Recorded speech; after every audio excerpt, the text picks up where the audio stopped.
Hello again, fellow brothers and sisters. Today I'm coming at you guys with a very important message. Okay?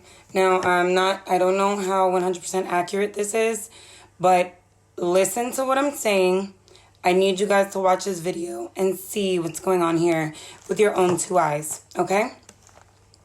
So I see red flags and I need to sound the alarm here because one thing that I do know is what the Lord showed me.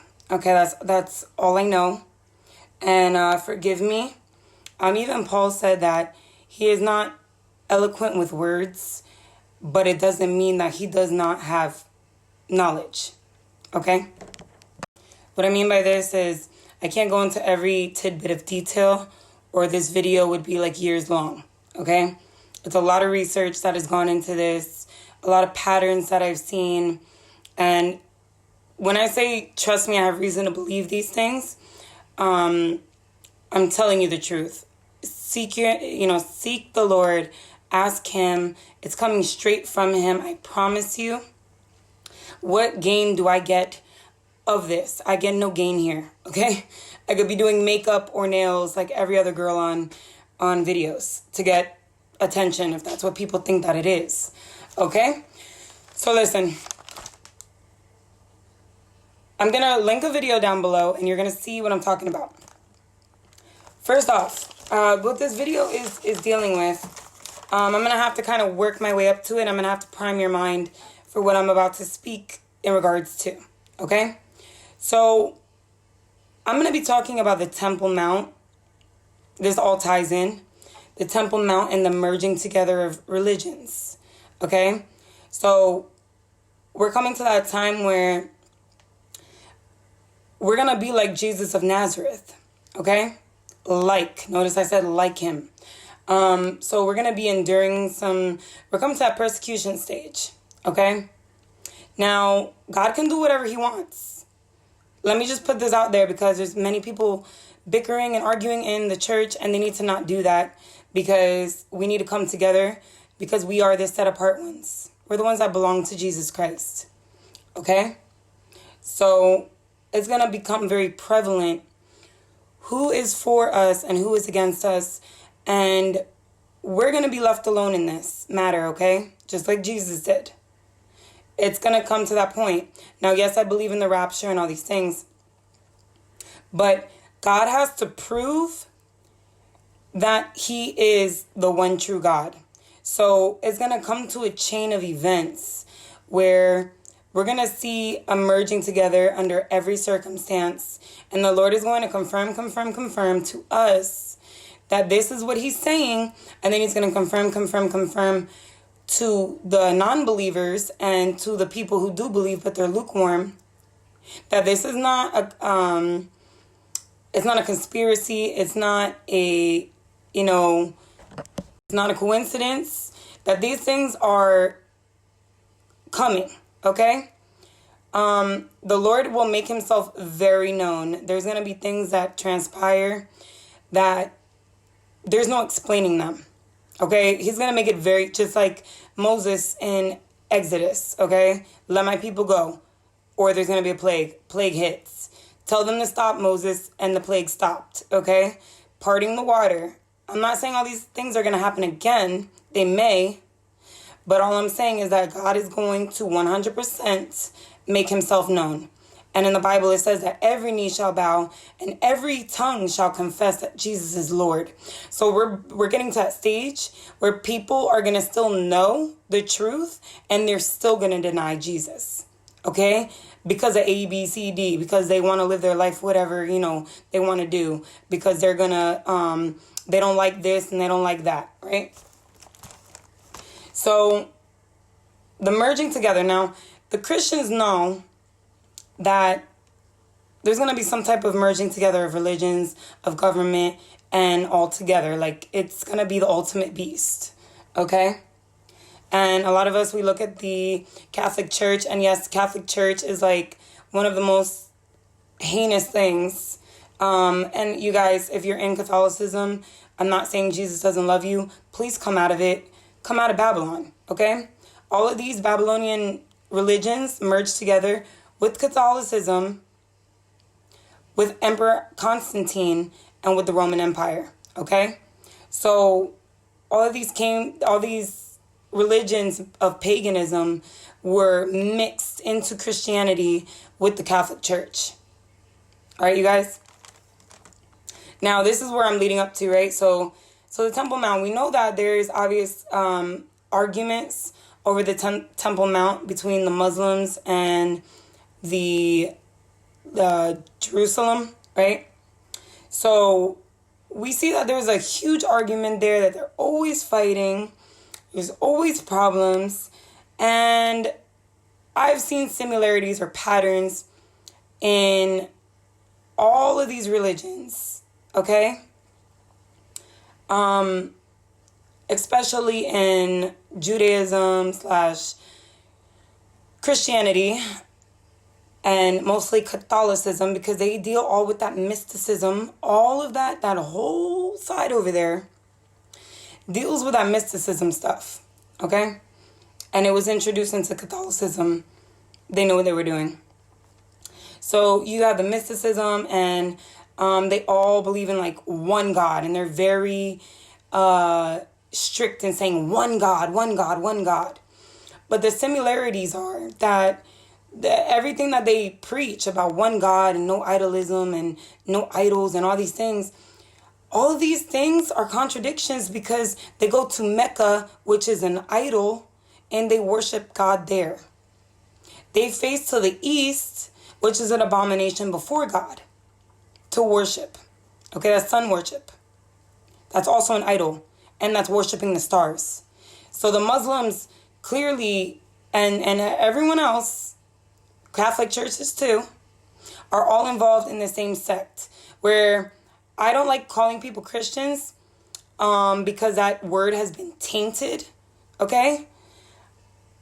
I would rather be called set apart or a Nazarene or a follower of Christ, because I do what he tells me to do, okay?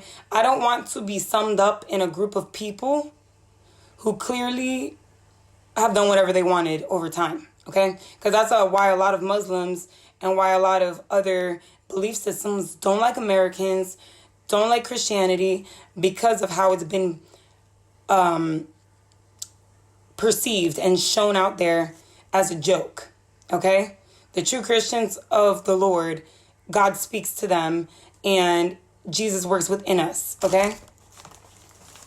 So those people do believe in idols. They do believe in mysticism. They do worship deities and stars and all these things. So I can honestly say that Christians do not, okay? So now, what's going on here is one of the last things that the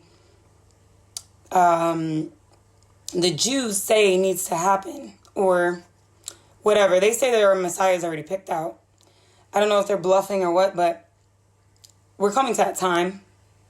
And it's really, like, I hate using words or terminology that everyone else uses, but it's literally setting the stage right now. It really is, okay?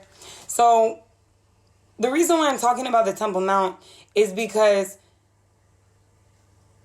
these two things are going to merge together. We already saw the Pope kissing the Muslims' feet, okay? It's clear that whatever the Pope does, everything starts to have a domino effect, and it starts to trickle downward, whether we want to believe it or not, okay? So I'm going to be giving just I'm being so broad and so brief here. Forgive me, but I can't go into every detail. It might tick a lot of people off, as a matter of fact. But I'm just giving just the most broad thing that I can. Do your own research, okay? If you have any questions, please do question me below, okay? So it says, who is Muhammad? All right? Now, in my journey, I've seen many patterns in the Bible. I'm going to talk about those patterns briefly. But okay, so let me go off here on a little tangent, okay? So one thing that the Lord has shown me, I've literally like been in the wilderness, and the Holy Spirit has been guiding me, okay?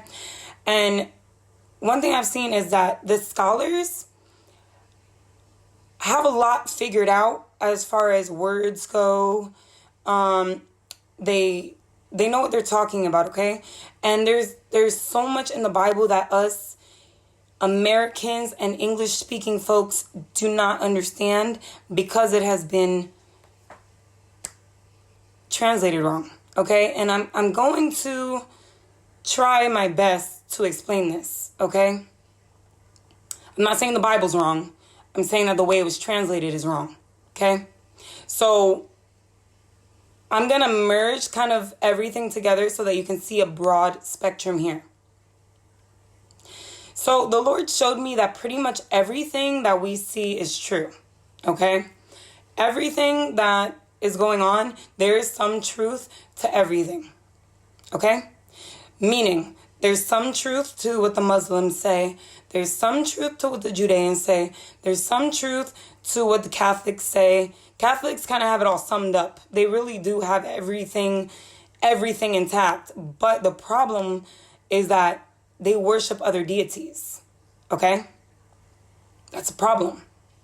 Now, how can we safely get into this and see what's right and what's wrong, okay? Now, the Muslims claim that the Torah was, it's deceiving. Like it was tampered with in some way, right? They're not 100% wrong, all right? And when I say they're not 100% wrong, I'm talking about the Catholics and what they did and how they took everyone's Bibles and that they were preaching when they were preaching so that no one could read it for themselves, okay? And there has been some trickery that's happened in the Bible, right? Now, the reason why I'm saying this is because when I've gone through my scholarly notes, which you can see, all these translations are correct, you guys. It's not only King James Version, it's not only New Living Translation, and you're going to look at me like I have a third eye right now, but I've studied into this. When you begin to study and see and ask the Lord, don't lean on your own understanding.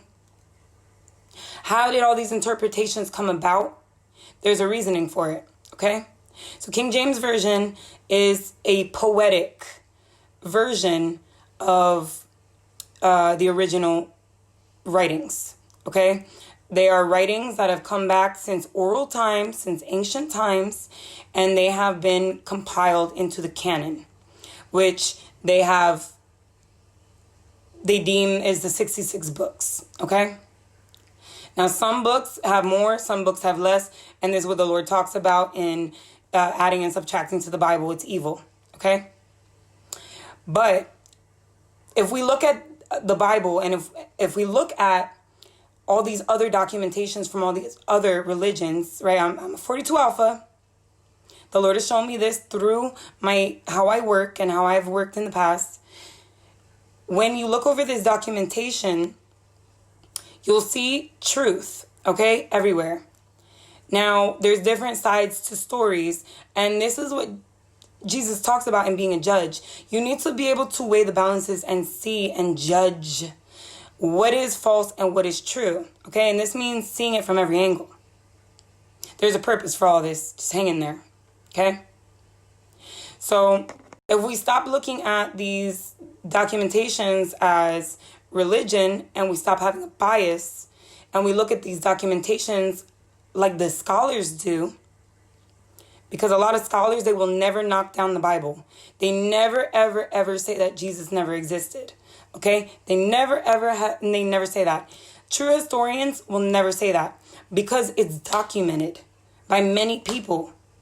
So therefore, they believe in Jesus. Now, the uneducated folks that are not historians and know the bare minimum and they don't do their research, they don't believe in Jesus, okay? Even historians who do believe in Jesus, of course, they don't believe in the miracles. They don't believe in him rising from the dead. They don't believe in these things, okay? So you see where I'm going with this, right? So we know the truth, and now it's time to dig into the documentation and see the historical documents and who are these people, okay? So I began to look into all these evidences and documents of all these people. And let's see, so the Muslims, the Judeans, or the Jews, the Christians, the Greeks, and everywhere on that side, all document the same people. They document Abraham. They all have their own stories of creation, same difference, but they all have the flood documented. And this is where it gets tricky, and you need the Lord's understanding, because it's all jacked up. They all have different times. They all have different names, which I'm going to get into, how they keep changing the names. Okay? Now, upon all this research, one question I had, and one thing that has always been in the back of my head is, okay, the only people that claim this imaginary person, Muhammad, right? Muhammad's imaginary to me. And the reason why I'm going to say he's imaginary to me is because there's no evidence of Muhammad outside of the Muslim sect, okay?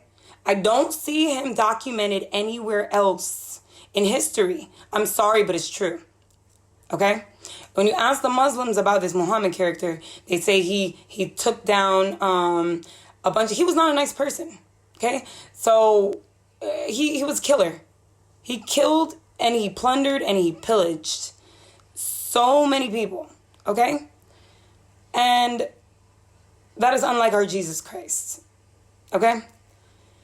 But, and that's a contradiction in itself, because they talk about how Muhammad's so peaceful and he's so praiseworthy and he's so kind. And there's two sects that come off of, the Muslim belief, Islam. There's the Sunni and the Shiite, okay? The extremists and the peacemakers. That's two completely dramatic, opposite branches that came off of this prophet, okay? There's no way. It doesn't tie in. It's not clear. It makes no sense. Okay, you guys? So clearly something's not adding up here. How do we have two completely opposite people claiming the same prophet that they follow? So I'm sitting here and I'm weighing my options, and I'm like, why are there no historical documents of this person who supposedly conquered all these areas and was supposedly some type of majesty or king? Where is he in documentation? Where is this man? Where does he exist? All right. So I said all that to say this, okay? Went on my search, and these people in this video I'm linking below are claiming that Muhammad is written in the Bible, and it's in Song of Songs to be exact. I'm going to be talking a little bit on this and trying to explain some things, and I'm going to have you watch the video, because we need to be unbrainwashed, because there is a deception coming up that we do not need to be part of, okay? Do not need to be part of. And the devil's coming from every angle. He's coming with the mark of the beast. He's coming with war and famine. He's coming with false religions, false Christ, false messiahs, false miracles. I can save you. I could save you. You know, we have this vaccine. We got this pill. We got, who knows, okay? Okay.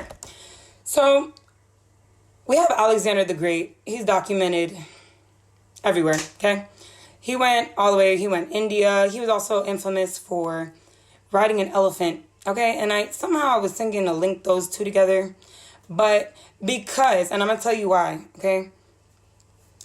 A lot of these historic people that we read about, like, for example, Caesar. Caesar was a title. It was not a name, okay? Caesar Augustus, this is a title, okay? And I can't go into detail about how I know this, or look it up, okay? It is a title, okay? So you see, the Catholic Church, I like to use them as my pivot point, because they are every religion merged into one, and obviously what they're doing is wrong, but what I'm saying is that they are looking at prophecy very hard because they have their own intentions, their own agenda, okay? So one thing that the Pope has, Pope means, I believe it means father. Pope means father. And Jesus said, do not call anyone father. And then you have your rabbis. Do not call anyone teacher. Okay? So the Pope and the rabbis are dangerous. They're dangerous. That's what Jesus says, right? And you see, the Pope's getup is everything that was written in the book of Exodus, okay? Like the priests and the priests wore they call it a turban sometimes, but sometimes they call it what's it called? A diadem in the King James Version. But if you look at, like, and that's why I say to go, keep looking in your translation and go into the scholarly notes, because I will explain what it is and you'll know the truth, okay? Not what the interpreters wanted to call it there, Look at what it actually is, because is it a diadem or is it a turban? That's a very big difference. And diadem means like crown in some circumstances, and in some it's like that Pope hat, okay? So the priestly getup is what the Pope wears, okay? So, and I've seen many patterns in what the Pope does and how it goes hand in hand with prophecy, okay? So what I'm saying in this is that, what's that called? He also uses other titles like the Vicar. And if you look up all these different titles, like this Pope here wanted to drop the Vicar. It means like he wants to drop the Jesus getup. Like, he does not claim the name of Jesus. He comes in his own name. Do you understand that? And Jesus said you'll accept him, the one that comes in his own name, something like that. So he comes in his own name now. And then another title that he has is a Jesuit. And Jesuit means Jesus. If you look into that history, Lord help us all, okay? So those people believe that they're like walking Jesus Christ. Like they believe they're Messiah, okay? That's what's significant about this Pope. So we're tied up with him. He's most definitely, like, to my understanding, the false prophet or whoever in Revelation. He ties into Revelation very strategically. And then we have, the government stepped down in Jerusalem. There's so much fishy stuff going on there. We see our president and the fishy stuff going on there. But I went all through all this to talk about the title, because now Muhammad is a title. It's not a person. It was a person back then, maybe. But they're going to say that his name's in the Bible, and it is. But I'm going to explain. It is a title. Jesus means Savior. That's a title. Emmanuel means God with us. So I already went over this in a previous video, but these are two titles that he took. A lot of people ask, well, why didn't he receive the name Emmanuel if he was told to be called Emmanuel? He will be called God is with us. He will, like, God indwells in us. That's the thing. Like, we only get the essence when it's being translated into English. We don't get the full scale of what it's really saying, okay? Because the words lose a lot of meaning when they're translated. I've spoken about this. So what Muhammad is the title of, or what it means praiseworthy, commendable. So in essence, doing what you should be doing, okay? So this is what the Lord wants us to be like biblically, okay? He's not talking about a prophet Muhammad. That's not what he's talking about, okay? If Prophet Muhammad was the last prophet, no. Prophet Muhammad, or a prophet, the one that is praiseworthy by God, will most likely be the two witnesses, okay? Or the people that give their testimony, okay? Those who give their testimony. Talks about it in Song of Songs. Song of Songs, I went over this. The Lord revealed to me that Song of Songs is not about a woman, because we know that Solomon was a womanizer. So he was not in love with one woman. It's very clear. That's why God picked him, to show us that there's a discrepancy. Never, ever, ever has he had one wife. Okay? Never has he been in love with one person. So he's talking about this one person. Now, if you look into I forget where it is. I believe it's in Proverbs. Could be wrong. Pretty sure it is. Wisdom is personified as a woman, and not only a woman, but a beautiful, lovely woman. Okay? Not a fool and a prostitute. That's the opposite. Okay? The fool and the prostitute, that's Jezebel. And this beautiful woman is, so wise. Wisdom is personified as a woman. Okay? And it's not the first time that it's happened, because in Greek mythology, Sophia, which is also the Greek word for wisdom, means wisdom. Okay? So this is where the interpretation of man is garbage. Okay? So the last thing I want to talk about is language. And this is where I know I'm going to get a lot of heat. Briefly going over this, because I know this video is already too long. Okay? But you need to know a little bit about this before you go and watch this video. I need to prime your heart to receive what you're going to get. Okay? So the American language, and I'm going to say American because in the UK and in the European, the ones that speak English, they even have more of an Old English or a poetic speech, whereas American language was completely and utterly tainted, okay? We are so dumbed down in our poetry. They've taken our creativity. They've taken every essence of God from Americans, okay? God is poetic. If you look at the patterns of David, which was his favorite, that was his beloved. God doesn't play favorites, but he was a man after God's heart. So that really makes me keen in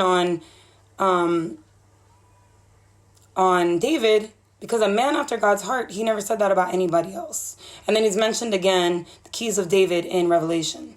So he's very important, a very important pivotal point, and the first king that God deemed worthy. So he's very important, okay? Especially in prophecy. So Solomon had all this wisdom. And when you start to look into his history, he has other historical documents out there, things that have been written on him. Whether they're true or false, I do not know. But it goes pretty deep. The Lord did say that he was going to make him so wise that he would be uncomparable. Okay? To anybody, to any king. So in these other documentations, it talks about how he could speak to animals and he commanded demons, and he even came up with like all this wizard and evil stuff. He basically, in my opinion, in my understanding, created a whole new level of witchcraft. Okay? If I was to put two and two together from the other documentation. But don't take what I say. Pray about it. Look into it. All right. And the reason why I say this is because there was a very poetic, Song of Songs, and poetry was big. That's why it became plays and writings and all these things.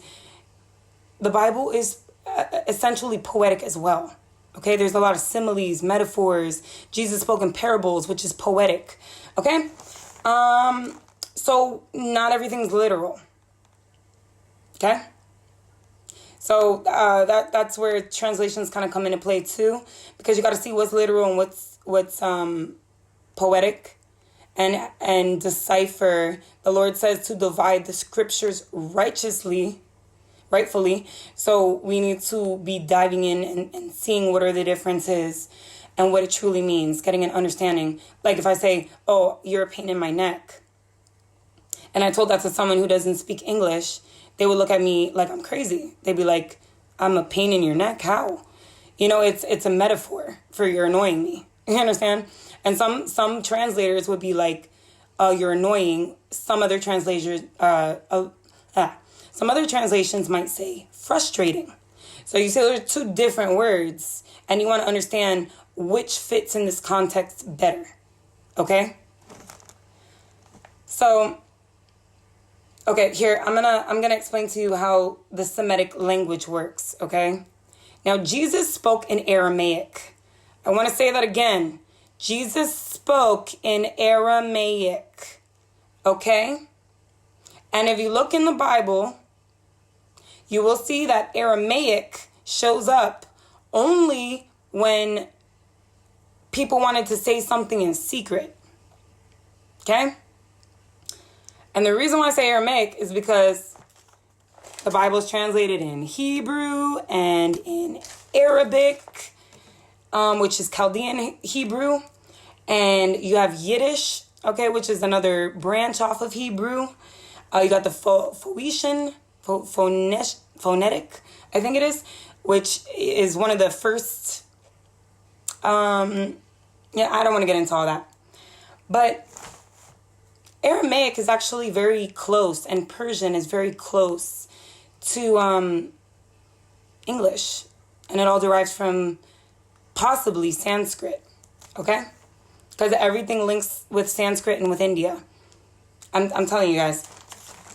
So the reason why I'm saying this is because when you look into Semitic languages, do not have vowels.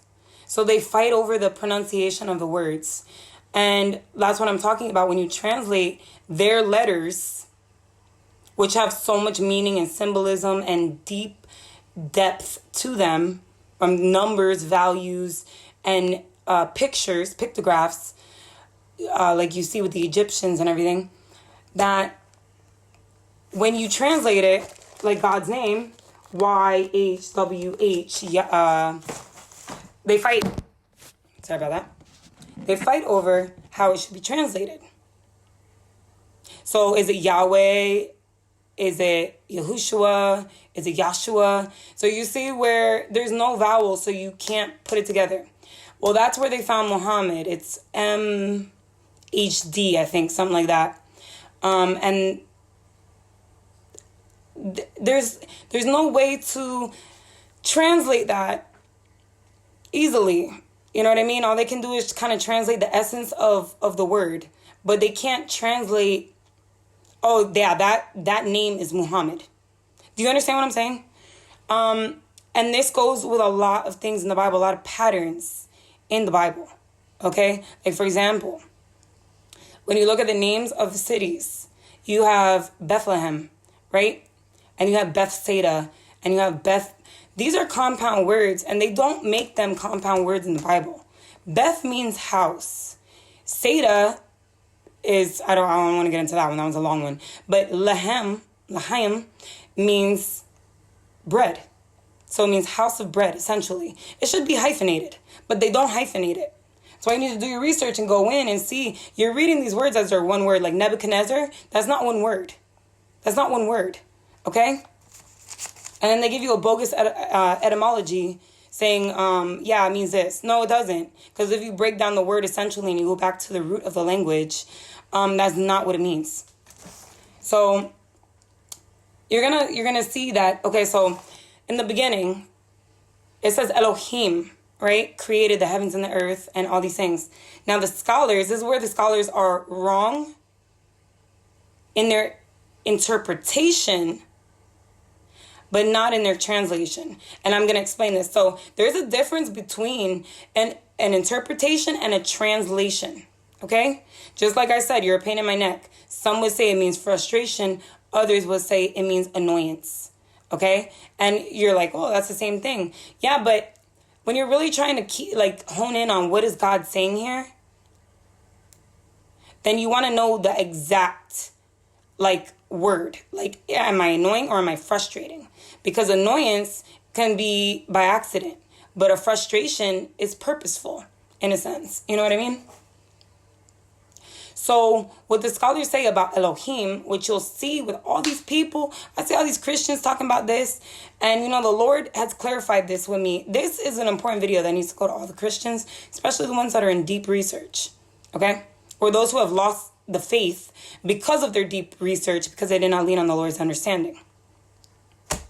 So Elohim created the earth and the sun and the moon and the stars and the sky. Look into it, Blue Letter Bible. Go in, see what it says. God created in English. Okay? God created the heavens and the earth and the sun and the moon and the stars. Well, the word is Elohim that's used when you look into the actual word. And Elohim the scholars say is plural. And they're actually very clueless as to who El is. They usually tie that in with a Canaanite deity. That's why you can't take the scholars' words for everything, okay? It's because man has tainted God. Everything has come from God. God made everything good. And the devil is twisting it to fit in his plans, okay? I'm going to clarify. The scholars say that I am, they say that it comes from the word Eloah, A-H at the end, which is another pattern I've seen. Micah, Isaiah, Eloha. These are God-like names. If you look into it, always say like God, okay? Or pertaining to God. Same thing with El, Michael, Rachel. These are all pertaining to God, okay? The E-L, E-L, E-L, E-L, right? So I'm saying this because here's what the Muslims and the people who speak the Semitic languages and know the culture, there's a lot of culture behind this that we know nothing about in America, okay? What they say is that im is essentially, it means much respect. It is like, it means plural, but, and you'll see that in the video, he explains, it means like saying your name 1,000 times or with much respect, 1,000 respects, right? So, and I know this because there's certain, I'm in Japan, there's certain things that we say in Japan that is like much thank yous, like 1,000 thank yous, okay? And in Spanish, it's same thing. In what was it? I lived in Italy, same thing. Those people, the people on this side of the on this continent area, they know what 1,000 thank yous means, okay? All the origins are based back to there. So Americans know nothing. We know nothing. But I have good news. So what the Lord revealed to me is that we who know nothing are going to gain power from him in understanding, okay? Like understanding that like the understanding that God gives us makes other people look like fools. And you can literally sit here and you can say, Americans are, you know, they see the rapture, okay? And I was one that didn't believe either. The Lord showed me it's true.